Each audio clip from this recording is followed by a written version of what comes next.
Hi everyone, my name is Hannah Campbell. Welcome to the Whole Food, Whole You Resource Group.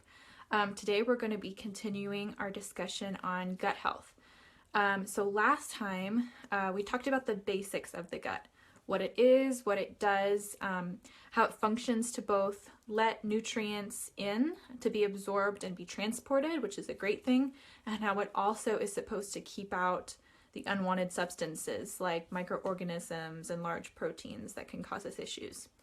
So at the end of the video, I mentioned how things can go wrong in this process.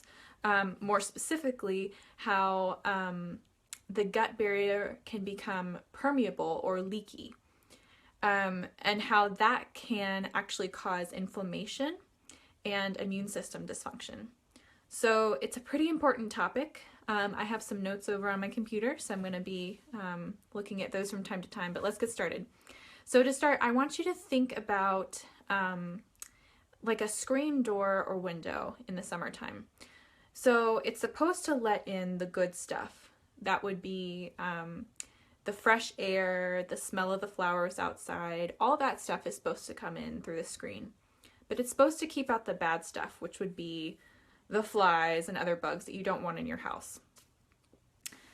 This works great when it's a new undamaged screen, but I'm sure all of us have experienced when that screen gets a lot of wear and tear, and over time you see these holes. They start out small and then you have some big ones all over the screen, and you start wondering why there's all these flies in your house, and until you realize that's the issue. It's leaking. It's letting all these things in that aren't supposed to be coming in. So that's the image I want you to have when you're thinking about the gut wall barrier. It's a very simplistic image. It's definitely not a perfect image of what it's doing, but that's a good thing to have in your head as we're talking about this. So your gut is doing its best to let the nutrients in while keeping the bad stuff out, but it can become damaged.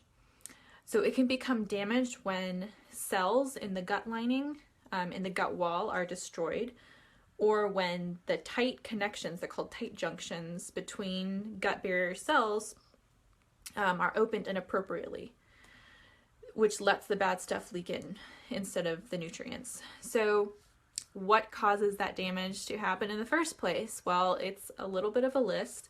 And most of them probably won't surprise you because we talk about these things a lot. So inflammatory foods, surprise, surprise.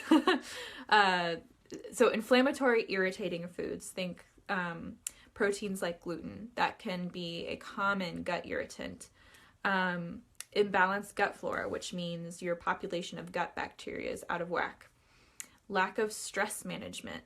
I know that sounds a little crazy, like how could my yoga help my gut integrity? Well, it's because your stress hormone cortisol actually, when it rises in stress, it increases your gut wall permeability, which means that it's letting the leaking happen.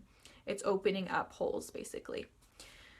Lack of sleep is another one, which also kind of plays into that stress response.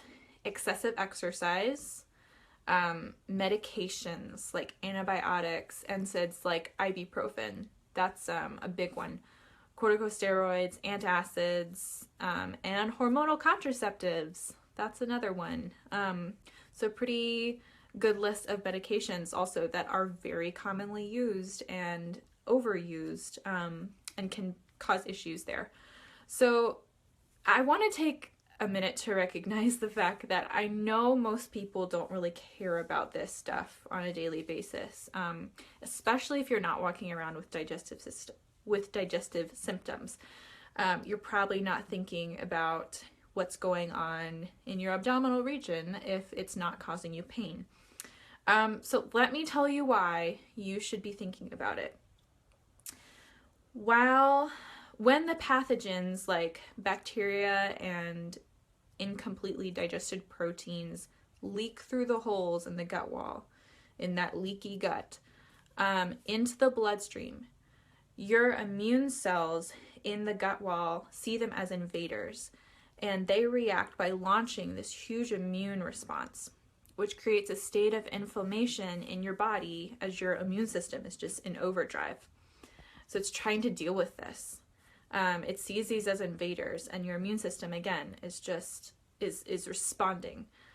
And remember, in our last video, I said that no matter what your health issue is, you should be paying attention to your gut health. And this is why.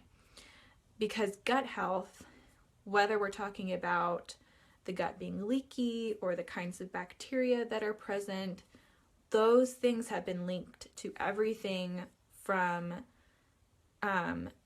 autoimmune disease to depression to acne and eczema to chronic inflammation, hormonal imbalances. Time and time again, they're finding these links. It's like the more studies are done, the more we're seeing this. And it's always surprising because we think, depression, what does that have to do with what's in my gut? Well, it's just so linked because, again, we're not these separate components.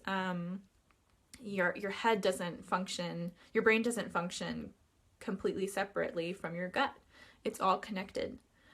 So that's what the inflammation is causing, those issues.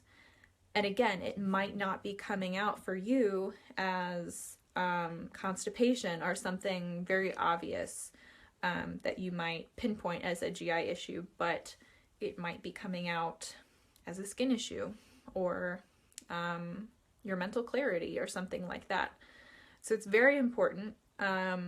And in the next video, I'm going to talk about some tips on how to start repairing your gut wall, which will be thereby decreasing inflammation.